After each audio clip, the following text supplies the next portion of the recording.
Всем привет, с вами Полли. Сегодня я вам расскажу о таком замечательном символе благополучия по фэн-шуй, как слоник. У меня есть такой слоник, я его купила на Шри-Ланке, когда мы там отдыхали. У меня маленький слоник, а муж себе купил большого слона, и он у него стоит на работе.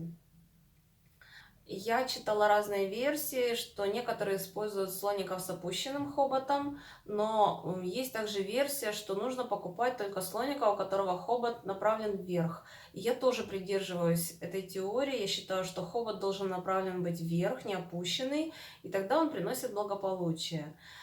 Слоников можно держать в квартире несколько штук.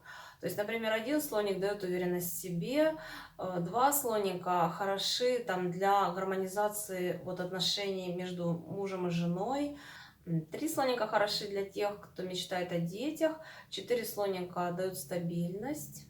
5 слоников, если вы заведете, поставите их рядом, они помогают избавиться от монотонности в жизни. 6 вообще для везения в любви, особенно для одиноких людей это актуально.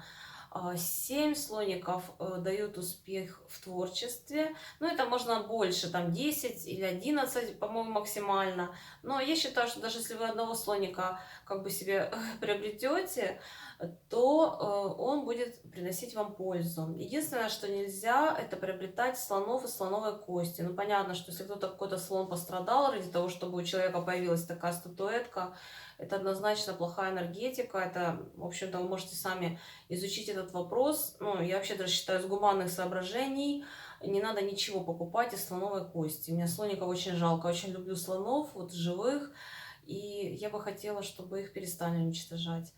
Поэтому приобретайте из разных материалов. Материал, из которого изготовлен слоник, также влияет на разные виды удачи, так же как и цвет слоника. Например, слоник, покрашенный в золотой цвет, он будет помогать достижению целей.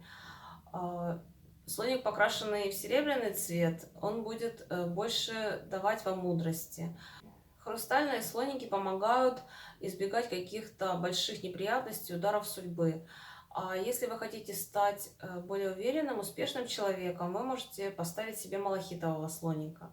Если, например, женщина хочет ребенка и у нее не получается, то можно поставить статуэтку слониха со слоненком. Говорят, что тоже это очень хорошо помогает для материнства.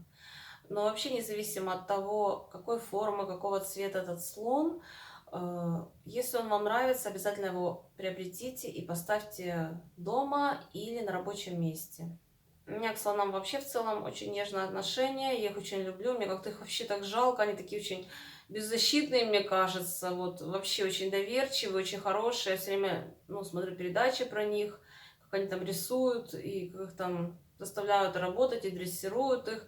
В общем, даже слонов мне очень жалко, я их очень люблю, если честно. Я считаю, что статуэтка слоник в доме — это обязательно только хорошая какая-то удача. И я считаю, что эта статуэтка, этот символ подходит абсолютно всем. Пишите в комментариях, что вы думаете по поводу слоников и по поводу таких статуэток. Всем спасибо за внимание, с вами была Полли. Подписывайтесь на мой канал, ставьте лайк, всем пока.